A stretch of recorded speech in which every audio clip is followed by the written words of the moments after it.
Good afternoon, everybody. Thank you for joining me today.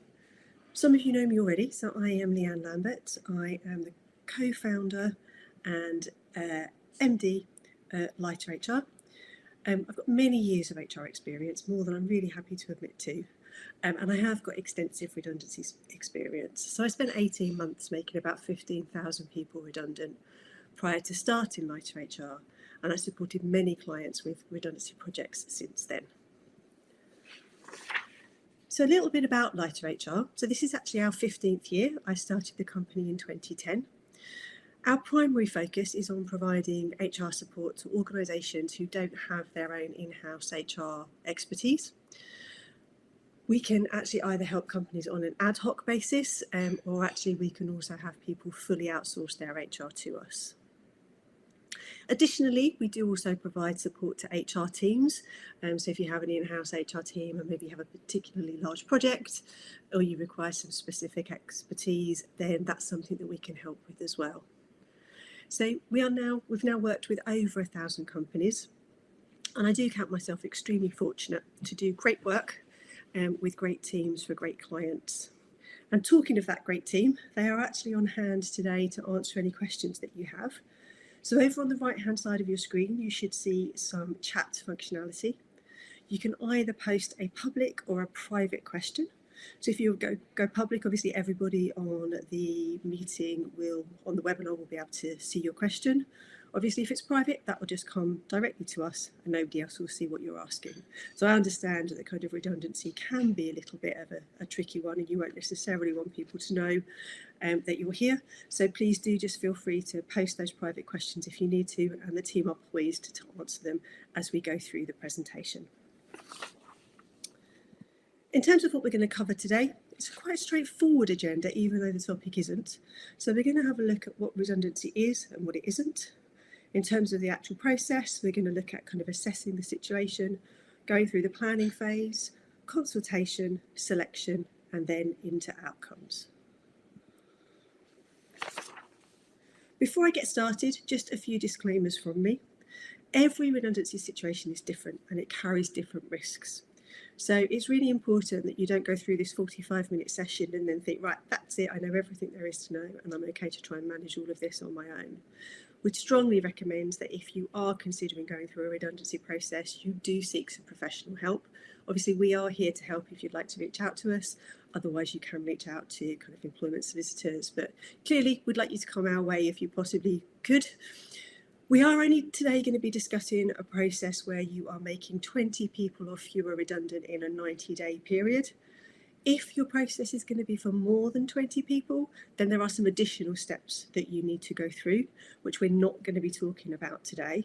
Today's session will still be useful for you, however, because as well as the extra steps, you do still need to go through the process that we're going to be talking about today. So it would be worth you sticking around even if you are going to be doing a larger process. Again, just a reminder, seek professional guidance about your particular situation before you begin the redundancy process. There's nothing that we say today that should be treated as us giving your business advice. Again, you need to get specific advice, having shared all of the relevant information with your advisors. And there's no way I can tell you everything today. And when I first started to write this presentation, I did try, but we'd have still been here this time tomorrow. So in the end, I've tried to cut it back a bit and we'll just cover the high-level process steps that you need to be following.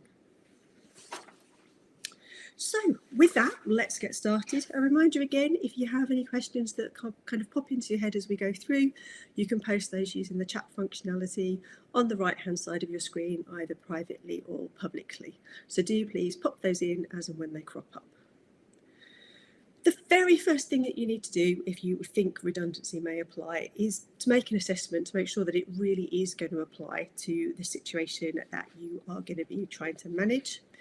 And in order to do that, you need to understand what redundancy is and what it isn't. So the easy one first, what redundancy is.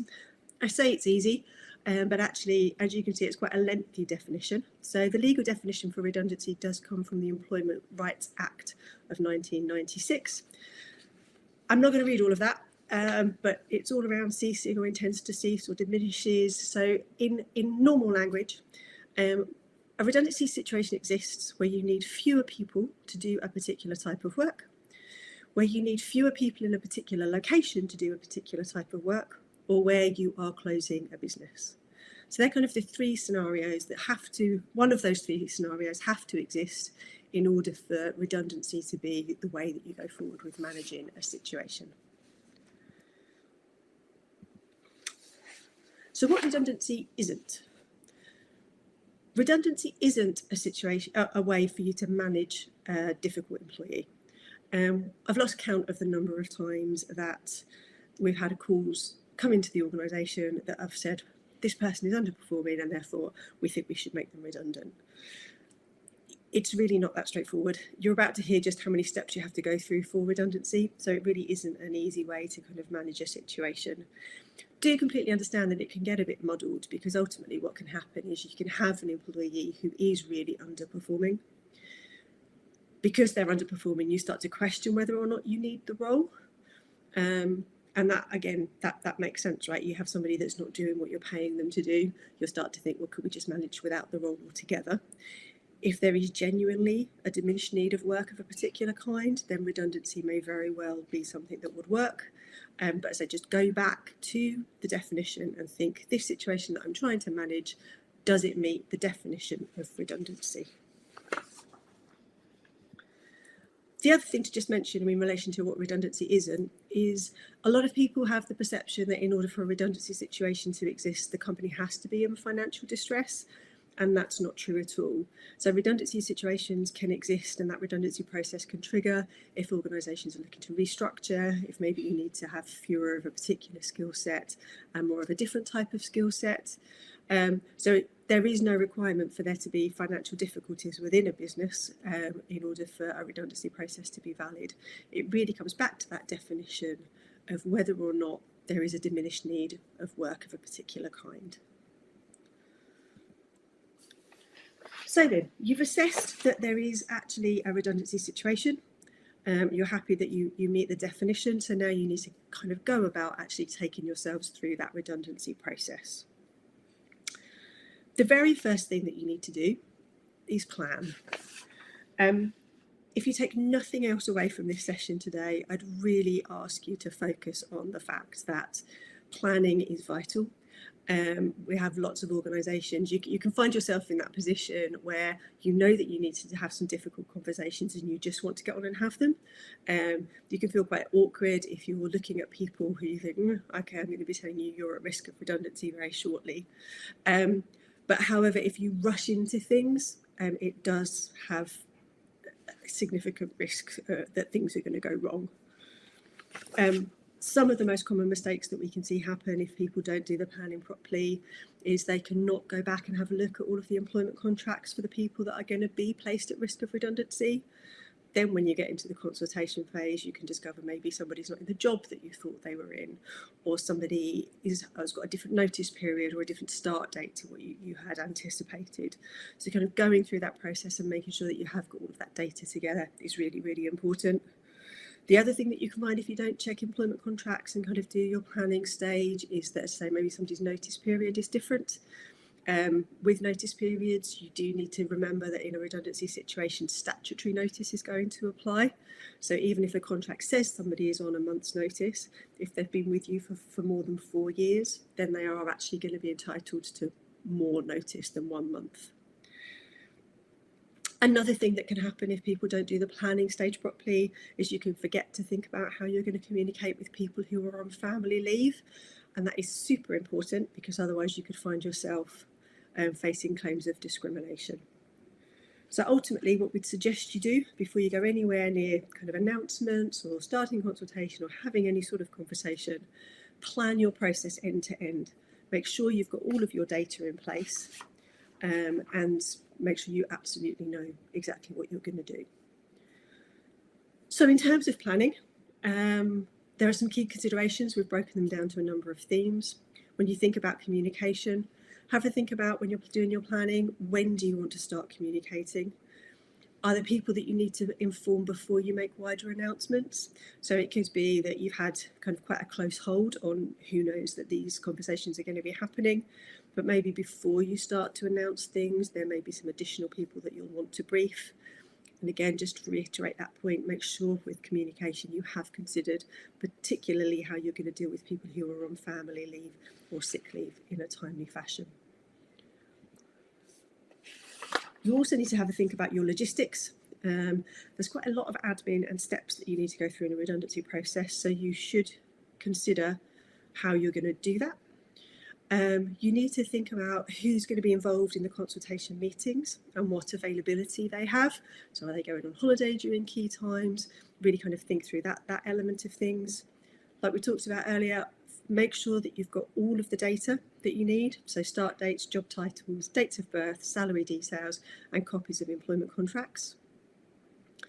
Think about who's going to take care of all of the administration within the process. So they're going to be letters and minutes that you need to send out. There's going to be meetings that you need to arrange. Is there someone in your organisation that could actually pick up all of that work and make sure that all of those steps get followed? And also think about who's going to be completing your redundancy calculations. So there is a government calculator if you're just going to be doing statutory terms, but still somebody needs to sit and put that information in and make sure that you get the terms correct. Obviously, telling somebody how much redundancy pay they're going to get is going to be quite embarrassing if it turns out that you haven't done your calculation properly. So again, something really worth planning and making sure that you're happy with before you get into your process. The other thing to think about is selection. So we'll talk in a little while about what selection is. But if you are going to need to undertake selection, you need to again decide exactly what your selection process is going to be, and you need to confirm who is going to be involved in that selection process and what their availability is going to be. Obviously, I'm telling you to make sure you do all of your planning so that you can avoid any surprises. However, there is no guarantee. Absolutely, I would say probably 9 times out of 10 something is going to crop up that catches you a little bit off guard. But if you have managed all of the things that are kind of manageable and are a little bit more predictable, then you'll have a bit more time and space to think about those things that crop up during the process that you just weren't quite expecting. So you've done all of your planning. And the next thing that you need to do is actually start a process called consultation. So within the UK, it's really, really important that you're clear that you can't have decided to have made somebody redundant before you've gone through a consultation process. And in fact, you can't even have decided that you're going to make redundancies or that you are going to restructure. UK employment legislation makes it very, very clear that you have to consult with employees who are going to be impacted by any business change that you are kind of anticipating or proposing before it becomes a plan. So you can have a proposal, but you can't have a plan. So really the process is that you will recognise that a situation exists that triggers the redundancy process. You'll think about what that situation is and you will come up with what you believe is the best solution. Then you will consult with employees about that situation and the proposed solution, and you will seek their input. Now, you don't have to consult with the whole organisation, you only have to consult with people where your proposal would actually impact their roles. The business then needs to ask if those people who are going to be impacted by your proposal have any ideas as to how the situation could be resolved or ways that the resulting redundancies could be minimised. And then you need to have considered all of those suggestions before you decide what to do. So basically, as you open consultation, what you've got is a situation that you're trying to manage and what the business thinks is the best way of managing that situation. You haven't decided anything, you can't have decided anything, and you need to be very, very careful with language. Everything needs to be something that you are proposing, because ultimately, for consultation to be meaningful, employees have to have an ability to really influence where your plans go. There is a reality that in most small and medium-sized businesses, if there was a way for the redundancies to be avoided, then you're going to have thought of it. So it can be really tempting for businesses to try and rush the consultation process because you do think, well, we know our business, we know the people, we know the roles, we know what the outcome needs to be because we know kind of the position that the business is in. Therefore, this is just something that we have to do, but it's painful and we're going to do it to as little as possible in terms of consultation. Not something I'd recommend. I do completely understand that it can feel really heavy-handed, And you will have employees who, as you go through this process, won't understand why you need to have these conversations. But one of the real advantages of consultation is that you do actually help employees get used to the idea that they may be losing their jobs as a result of redundancy. So you can actually have some quite useful conversations as you go through that kind of help them to prepare rather than just being told you are being made redundant. So as we talked about, consultation has to be meaningful. During consultation, suggestions are going to come up. You need to make sure that you do listen to any suggestions that your employees raise. So typically what you'll do is you will say you'll have explained to them the business rationale for what you're considering. Sometimes you'll go through a process and nobody will have anything to say. So we've definitely done processes within lighter HR where you start the process, the employees have seen it coming, they have no ideas or suggestions. The business has obviously done everything that it can to avoid getting that to a position where they've had to even consider redundancies. So therefore, during those consultation can be quite straightforward. You'll have other situations where employees will come up with ideas and things that they want to talk about and want to be considered as an alternative. In terms of consultation, typically you will have 3 meetings with an employee through a redundancy consultation process. During the first consultation meeting, you will officially inform that employee that they are at risk of redundancy. You'll explain to them the business case and the proposal, and you'll set out the process that you'll be following, and you'll also set out the redundancy terms that you'll be offering. During the second consultation meetings, typically that would happen on, say, let's call that day 1. Within about 48 hours, you'll have a second consultation meeting, and that's the employee's chance to ask any questions that they've got and to also to begin that process of putting forward any suggestions that they have as to ways the redundancy could be avoided. Typically, we'd say kind of leave about a minimum of about 48 hours between those 2 meetings.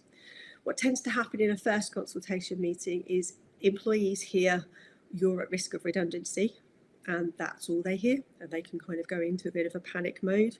So that meeting tends to be kind of relatively brief. It will tend to be you doing most of the talking, and you will obviously then make sure that you follow up everything in writing afterwards so that they can see it in black and white, because it can just be quite a lot for an employee to take in. Give them 48 hours, have a second meeting. This is when they may have some questions or suggestions that they want to put forward. And then once you've kind of gone through that process, if they have got suggestions, making sure that you've taken them on board, kind of responded to them. But once you've gone through the process, you have a final meeting, which is the closed meeting, and there you will tell individuals whether or not they're retaining a role or whether their employment is being terminated on the grounds of redundancy. Again, this is typical. We would say usually you need a minimum of those 3 meetings.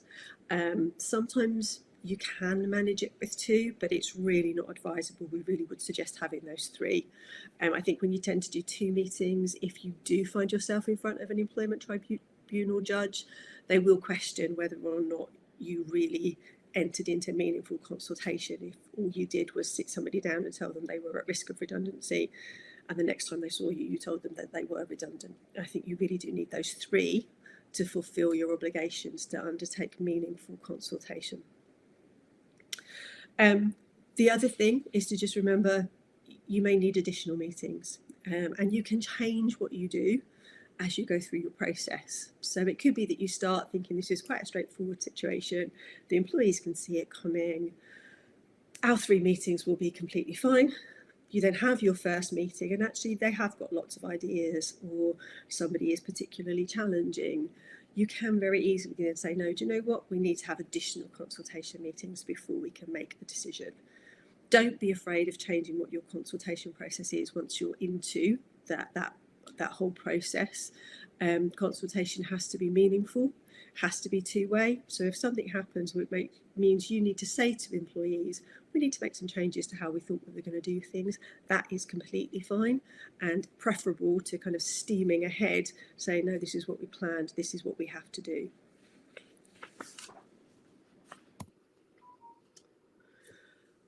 One of the things to just kind of flag with everybody on the call is around the right to be accompanied. Now, you'll probably be aware that employees do have a right to be accompanied at key employment meetings.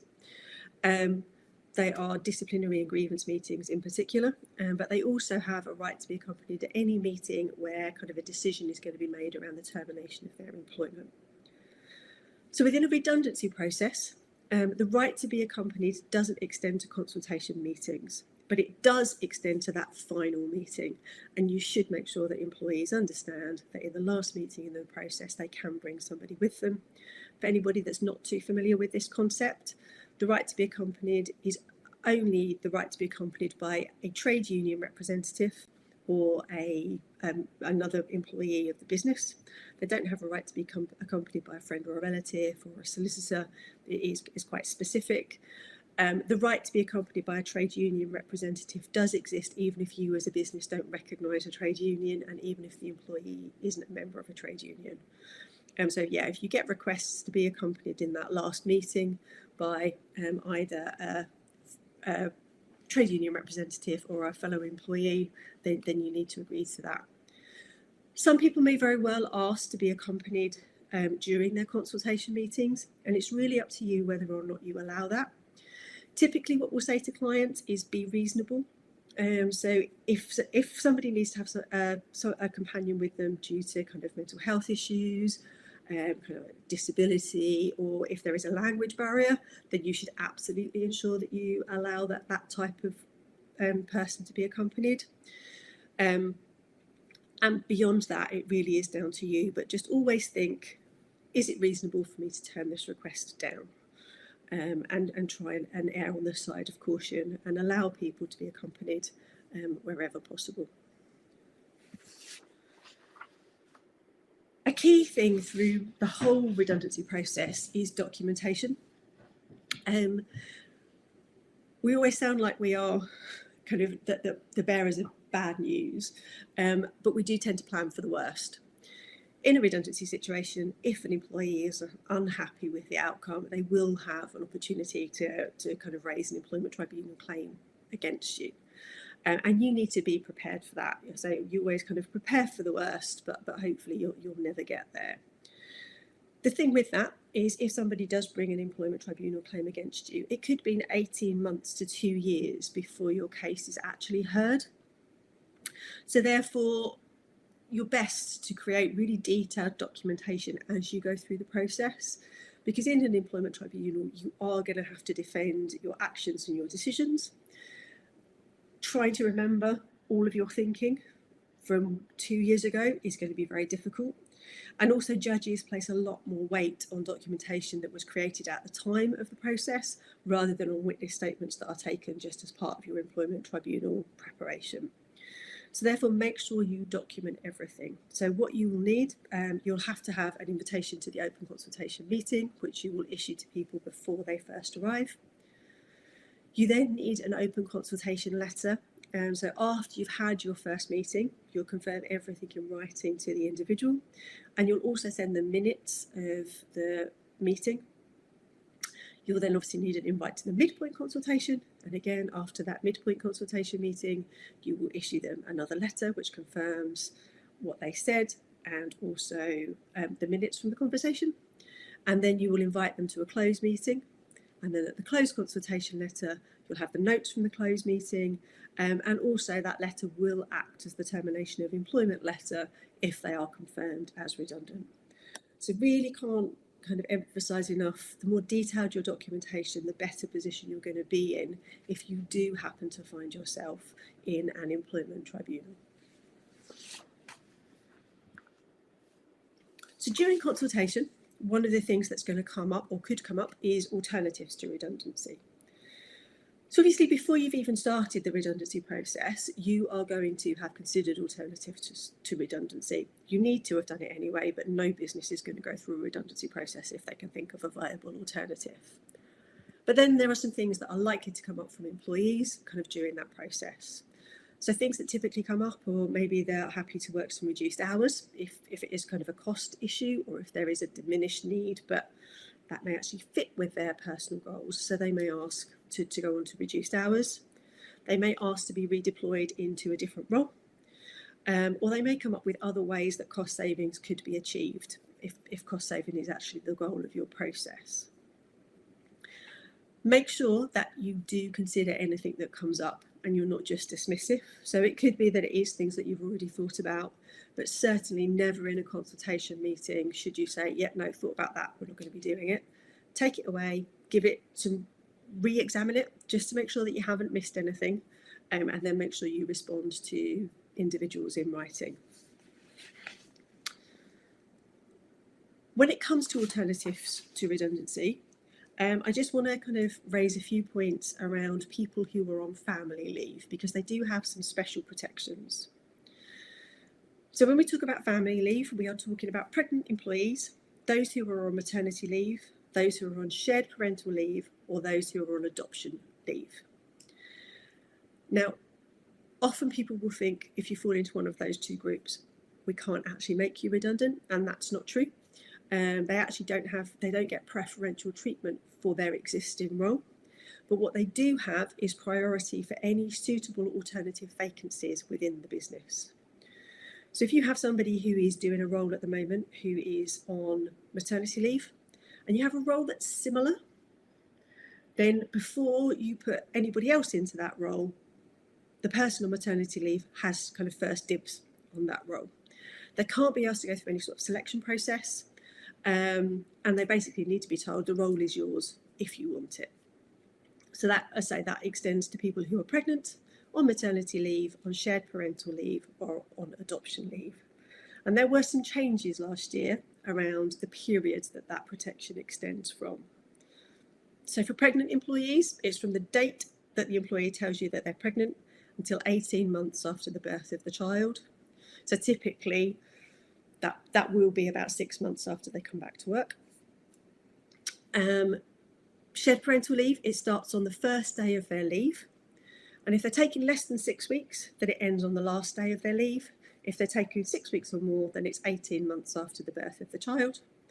And with adoption leave, it starts on the day of the leave, and it ends 18 months after the adoption placement starts, or 18 months after the child arrives in the UK if it's an overseas adoption.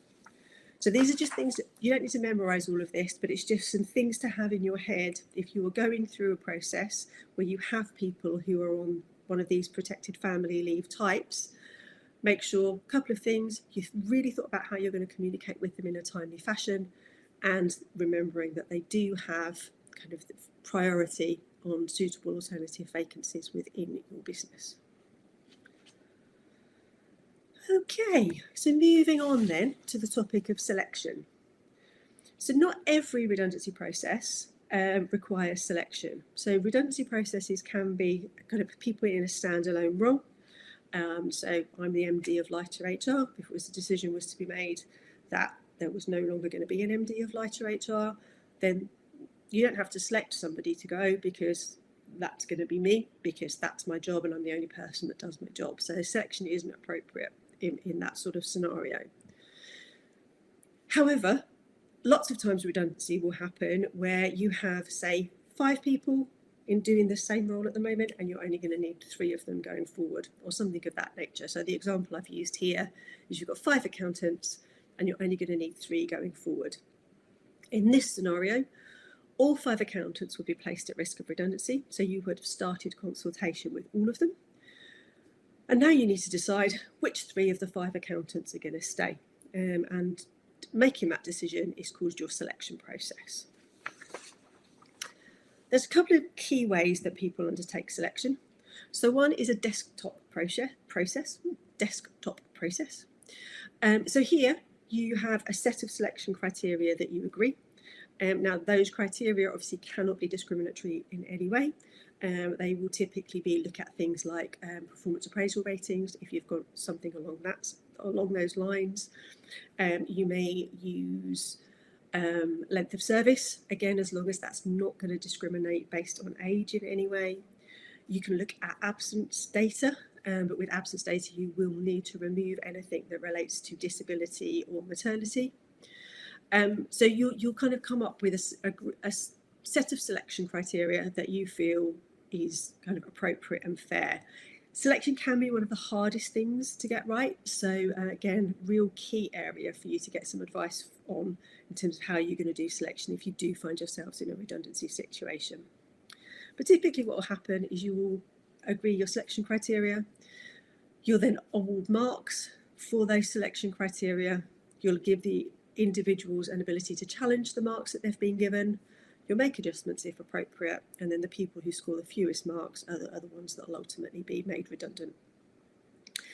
If you're going to go through this type of process, you will typically need an additional consultation meeting, because what you will have to do is you will have to have consulted on your selection process and your selection criteria before you've undertaken selection. So what will typically happen is you'll set out what you're proposing to do in your open consultation meeting. Then you'll have a meeting where you'll say, okay, we said this is how we'd go about selection. Have you got any thoughts or challenges on that? Then you'll undertake selection. Then you'll have a meeting with them where they can challenge their marks, and then you will kind of reach your conclusion and decisions.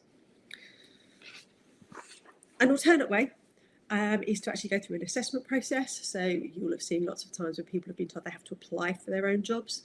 So in the example that we've been using with accountants, it could be that you'll say, right, this is now the job spec for an accountant. We want you to submit a CV, answer these interview questions. Maybe there'll be some practical tests that you want them to undertake. But you actually put people through an assessment process. Again, if this is the way you're going to go, make sure that you are really regimented with it, that everybody gets asked the same questions, so that everybody has equal opportunity, and that you're also able to compare like with like. Sometimes if it's kind of more of an interview process, particularly if you already know the individuals, it can be quite tempting to, oh, well, I already know how you'd answer that question, I already know how you'd answer that question.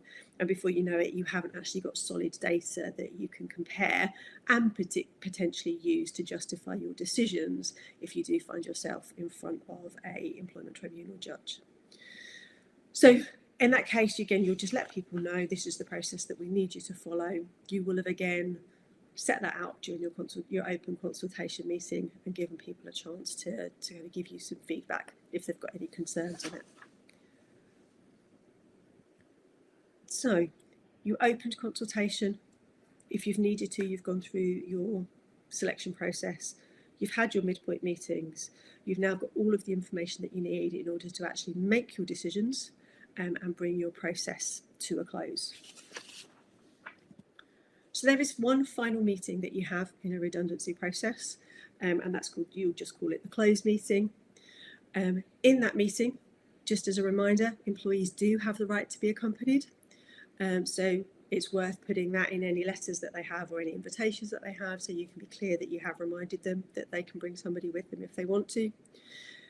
And in this meeting, you are going to be telling them whether or not they have secured a position, their employment's going to be continuing, or whether they are actually going to be leaving you on the grounds of redundancy. If you are going to be terminating somebody's employment, it is really important that you're very clear with language.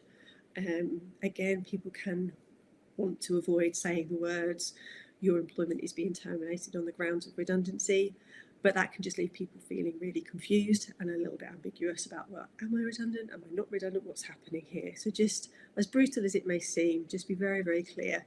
This is what's going to be happening. You then obviously need to kind of set out, for those people that are leaving your organisation on the grounds of redundancy, make sure you're clear what your expectations are. Are they going to be working their notice period?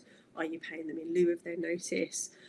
Is it a bit of both? Are you going to ask them to do some light touch handover? Are you placing them on garden leave? You want to be very, very clear so that people leave that meeting with absolute clarity as to what's going to be happening next for them.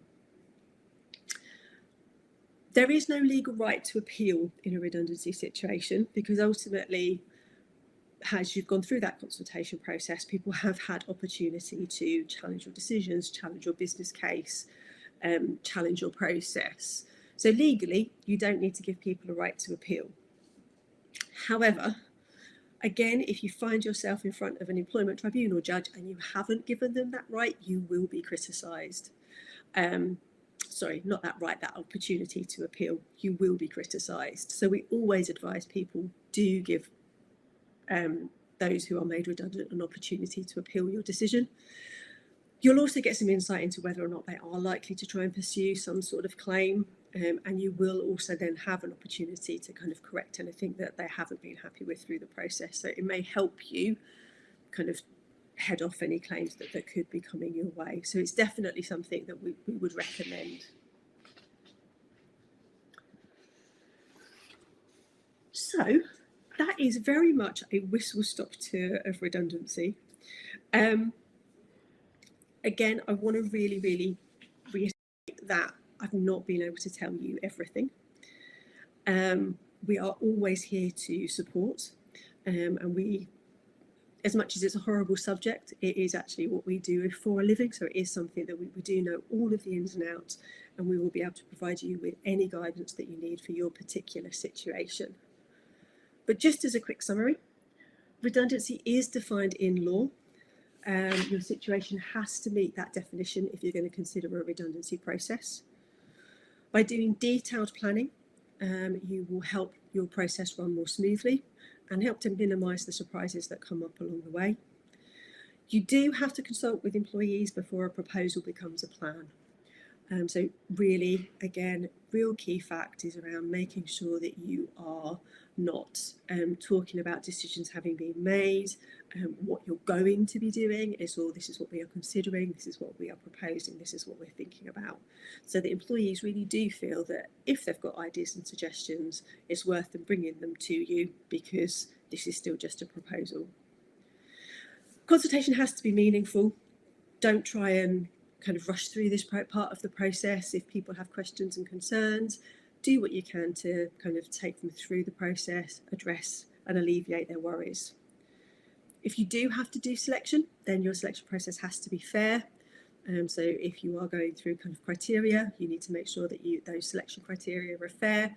So similarly, if you're going to use an assessment process, then you need to make sure that is also as fair as it can be, and document everything. We hope that your process is going to go very smoothly and that you won't ever face any kind of pushback or challenge. But if you do find yourself in front of an employment tribunal judge, you don't want to be trying to remember what you were thinking, how you made decisions 2 years ago. Get it all written down. Judges will also place a lot more weight on documentation that is created at the time of your process than on witness statements that you create just as part of your employment tribunal preparation. And that is everything for today. I do hope that you found it useful and that you've got a better understanding of what the redundancy process looks like. Again, I know I sound a little bit like a cracked record. I can't emphasise that I can't give you 20 years worth of redundancy experience in 45 minutes. And there are some key areas that we haven't been able to touch on today. We do really encourage you, if you're considering redundancy, either reach out to us or reach out and get some professional advice from somewhere around your specific situation, because there is just so much nuance to how things need to be run. We do also have a detailed redundancy guide on our website. So if you just go to lighterhr.co.uk and type in redundancy, then you'll find a link to the redundancy guide. If you can't find it at all, then do just reach out to me at leanne@lighterhr.co.uk and I can get that sent over to you. And as I say, if you have any questions at all, if there's anything that you'd like to chat through, then we are here to help you. But we will wrap it up there. And I thank you all very much for your time. If you have got any other topics that you think it would be useful for us to do webinars on, then again, please do let us know, because it is something we plan to do across the course of this year. And it'll be useful that if we are providing content that you find useful. So thanks again, and enjoy the rest of your day.